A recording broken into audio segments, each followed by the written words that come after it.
Бұл шексіз әлемде кішкентай болу үлкен сынақ.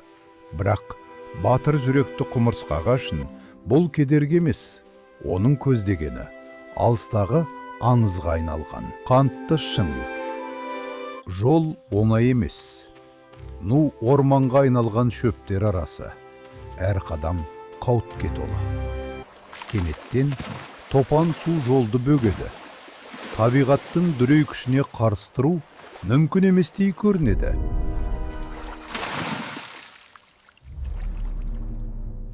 Бірақ нағыз қаһарман берілмейді. Ол қорқынышқа тіке қарайды. Және міне ол мақсатына жетті. Биік шыңның басында оны күтпеген қазына қарсы алды. Бұл жай ғана қант емес, бұл оның қайсарлығының жемісі. Үйге қайтар жол енді жеңіл, себебі нағыз күш бұл шығытты емес, ол сенің жүрегіңде.